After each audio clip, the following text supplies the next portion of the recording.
Alright guys, your next game is called Mole Mash. It's like a whack-a-mole carnival game. So new project, Mole Mash, no spaces. This whole video is just the designer view. There will be a different video for your code. Alright, so to start, you guys need to switch yours up here to tablet mode. I'm going to leave mine on phone since I test on my phone and you guys are using the tablets. On the screen 1, the orientation, we're going to change that. So it's not unspecified. We don't want it to be able to spin while we use it. We're going to lock that into a portrait mode to leave that there. All right. The things that we need on this one are going to be a score label, a reset button, a noise, a timer, and a canvas. So I'm going to start with a horizontal arrangement.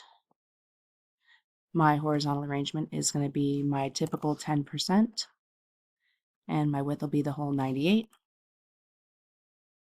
Inside my horizontal arrangement, I'm going to add in my reset button. Rename that one. And make sure that it says reset. I also want a start button in here. Rename that one. Change the text. Okay, then I'm also going to want a label.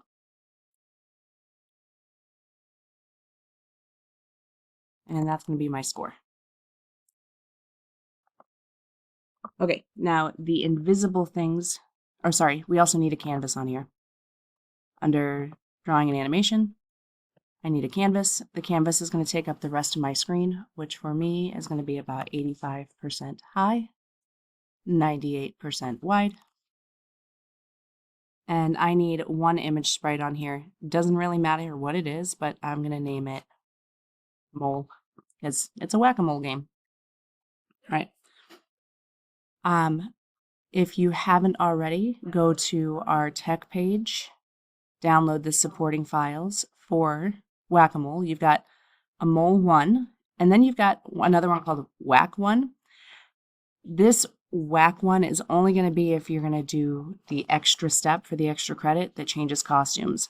The Mole 1 is the one that you need for right now, so hit your 3 dots and download it. Back in App Inventor, upload your media.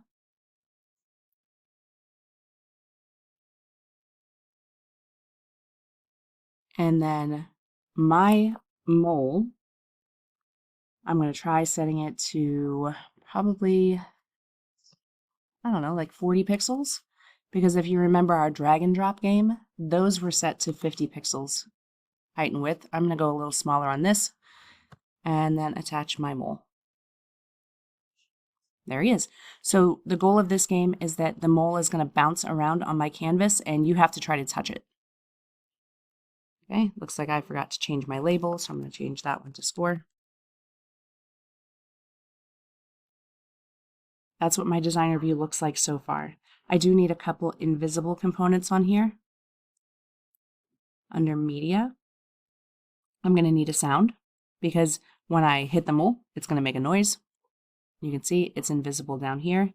And then even though I don't have a timer showing up here, I am going to create a timer that runs in the background that my player can't see. And that's going to be what causes the mole to change locations on the screen. Okay, so that's going to be under my sensors. I need a clock.